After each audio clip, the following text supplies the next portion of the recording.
So this is the which main one machine that we have, and then so this machine is an all-in-one machine and C certified, like ready to be making craft noodles in EU countries, and has everything you need to start making noodles. And then first of all, like you have this mixer, and this mixer is like 10 kilograms mixer, and which means that like you can mix up to 10 kilograms of solid ingredients, like flour, and like some other things like solid ingredients, and then and on top of that, you're adding this liquid ingredients, and so it's 10, and you can probably go as high as 40% hydration ratio, 40% hydration ratio. So 40% ratio of 10 kilograms of solid ingredients is basically 4 kilograms of liquid ingredients. So you can be making a maximum like 14 kilograms of dough at a time. And so we're adding the liquid into the mixer lid, which has like all these holes, right? So these holes, and these holes allows us to add liquid little by little to render good hydration of dough. And yes, we can keep watching the mixing process, but like, well, we're running out of time, so she prepared the dough in advance. And so look at this, the size of dough. That's that's uh, that's a good hydration dough. And then like look at the color of the dough, and it's a bit yellowy. And then this is the effect of the country ingredients that we use, and then particularly the country inside the country there's this ingredient called like potassium carbonate, which makes the noodle dough yellow and hard. And so the use of potassium carbonate makes this noodle. And then what we have like other type of ingredients, like we call like sodium carbonate. Sodium carbonate that's the exact opposite. It softens the noodle dough texture, and doesn't give us the color, the yellow. But we usually blend them at the different ratios for different noodle sizes. And if we want to, of course, make the noodle texture harder, we increase the amount of potassium carbonate. But if we want like decrease the amount of like hardness, right? We increase the amount of like sodium carbonate. So if you're making thin noodle, we usually increase the amount of potassium carbonate to make them harder.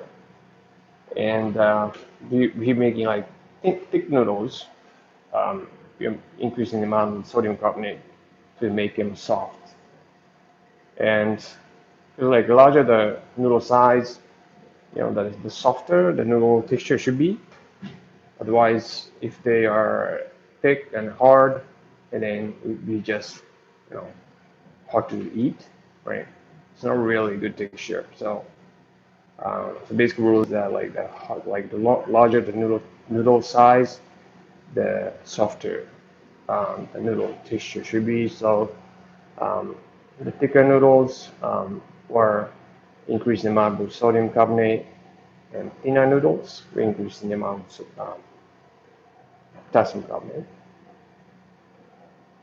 So, so what we're doing now is that like we're just making rough sheet of dough. So this machine has the two rollers, right? Two rollers, and yeah, and then like when we open the like this gate, right?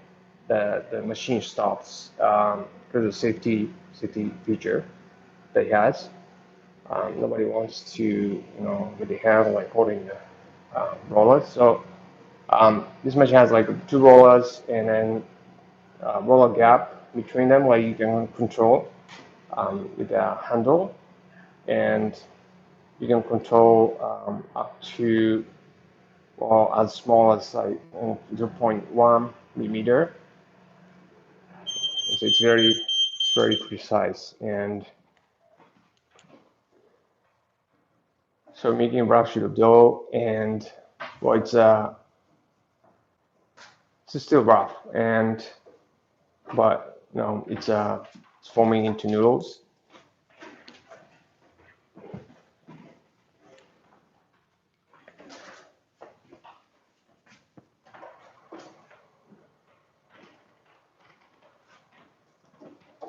And then for like around the first round, like sheeting process, like we're like going slowly, like on purpose, and because we want to, because like this dough is like out of like a mixing process, and then we want to apply good good pressure into the dough to form gluten structure inside dough. So we're going slow on purpose, but you can definitely like speed up the sheeting process.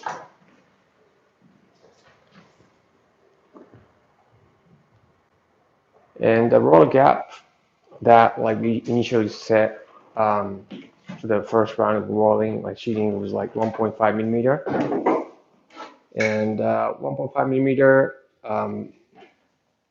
And well, the next step like we're doing is a combining process.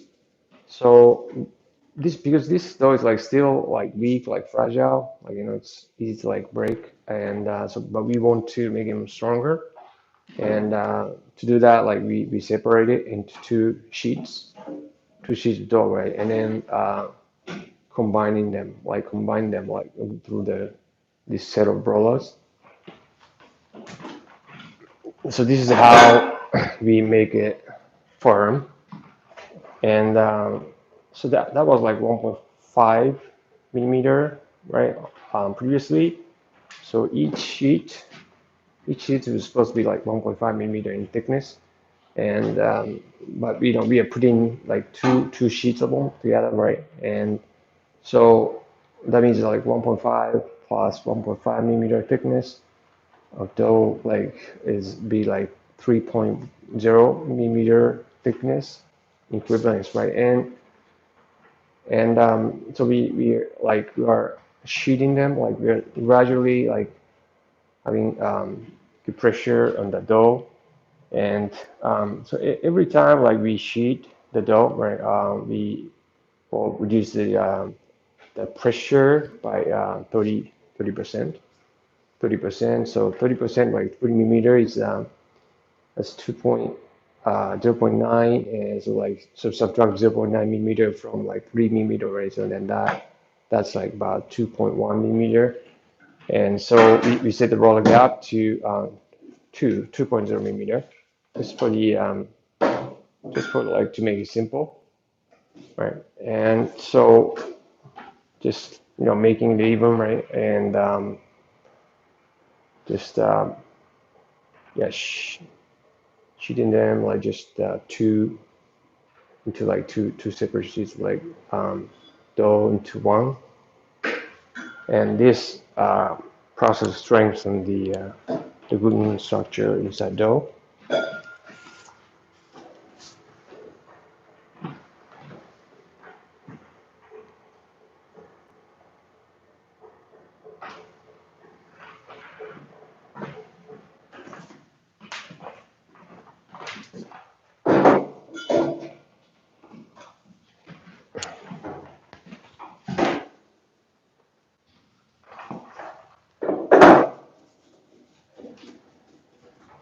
And we're doing like another round of this combining process, and So again, like just a bit of a calculation. So the previous round of sheeting, like it was 2 millimeter in thickness. So like each sheet is supposed to be like 2 millimeter in thickness, right? But we are putting them together through a roller, right? So it means that like 2 millimeter plus 2 millimeter are becoming one, right? So that means that like there's a dough sheet that's equivalent of like 4 millimeter in thickness is going to the roller, and to get the appropriate like pressure amount, we again like apply this 30% rule, reduction rule, and so 4 millimeter times 30%, that's 1.2. So subtract 1.2 from the 4 millimeter, and we get like 2.8 millimeter. But we round it up to 3, just for the sake of simplicity. So we set the roller gap to 3 millimeter. And from this point on, we want to start dusting. Start dusting it because this is fairly high hydration noodles dough. So we want to keep it from sticking. So we want to start dusting it from this point on.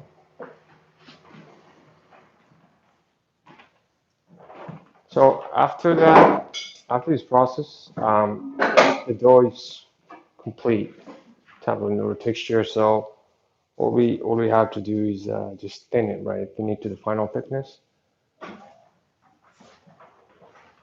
Into the final thickness, and so that was 3. So again, like applying the 30% reduction rule, we reduce it to 2 millimeter. 3 times 30%, 0.9, 3 minus 0.9, 2.1.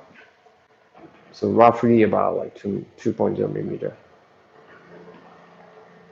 And from this point on, we can go faster. So she put the wall speed high gear, and now it's going faster.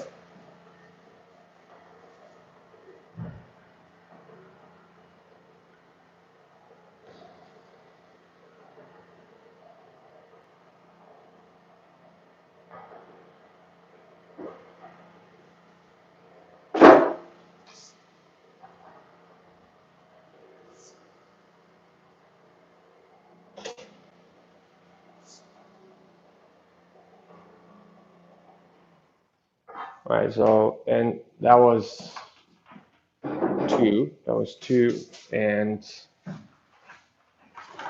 now it may be ready for cutting, and a 2 millimeter roller gap that it's going through right in, but when we measure the actual thickness, that's 2.6. So there's like a difference of like 0.6 millimeter. And I have to note that the actual thickness of dough like is always bigger. That the roller gap is reset, and it's always bigger because the like each wheat flour, and then like it expands back, like it would sound like it's going through the roller gap.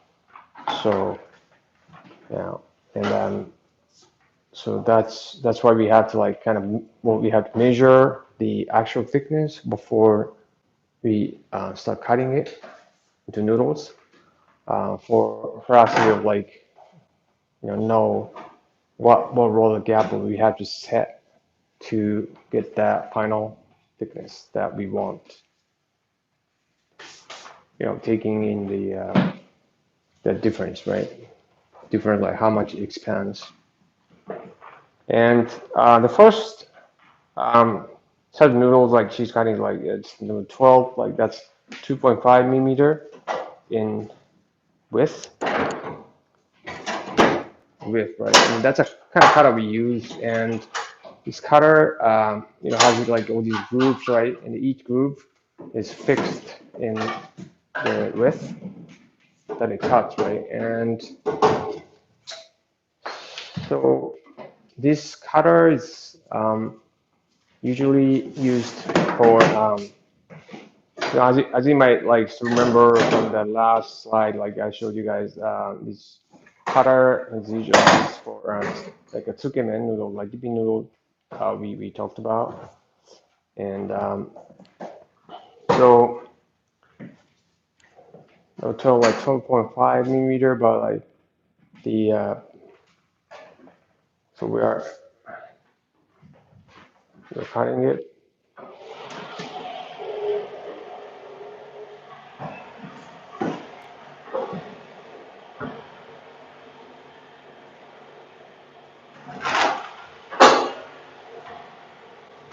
And and with this machine, you can adjust the serving size by changing the length, change the length of noodles that are being cut, and basically like you can make it shorter for small serving size. You can make it longer for bigger serving size. That's yeah, that's how you change your portion size.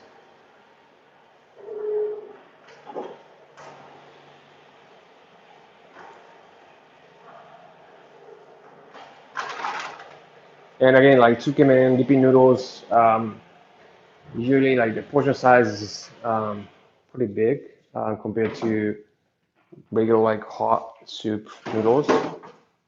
Because well, kind of like to compensate for less amount of soup. Well, ramen shops like use bigger serving size of noodles to sort of like kind of cover for kind of less amount of soup, right? But then like tsukemen itself is like kind of well dish that you sort of like kind of designed for customers to enjoy well with the noodle texture. So that's another reason. And the cutter she's using now is number 16. That's 2.0 millimeter in width. And this kind of cutter is like also used for kind of small size tsukemen too, the dipping noodles, but like it's also used for like miso kind of ramen, like kind of curly miso ramen noodles, and like other like some mazamen, like soupless noodles that we talked about. So they're like this size of noodles like it's used for few different types of ramen.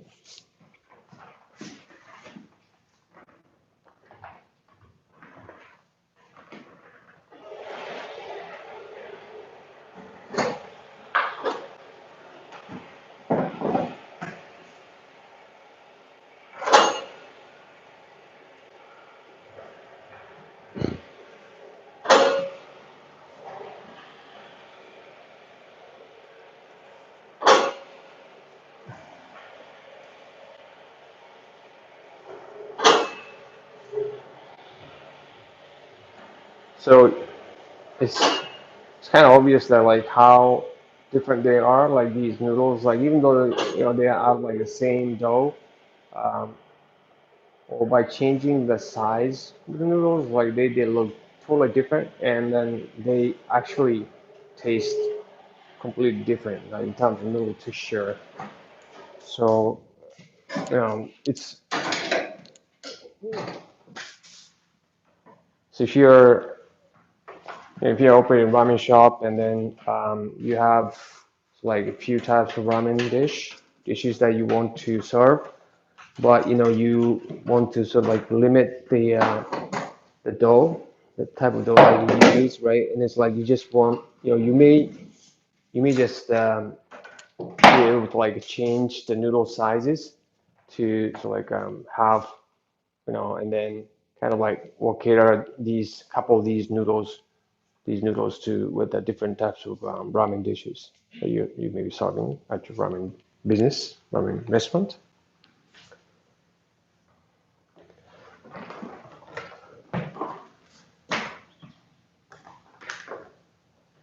So one of them is like typically used for tsukemen noodle, dipping noodles, and another one we use for like mazemen soupless noodles or like miso ramen noodles, typically. And that was Richmond 1.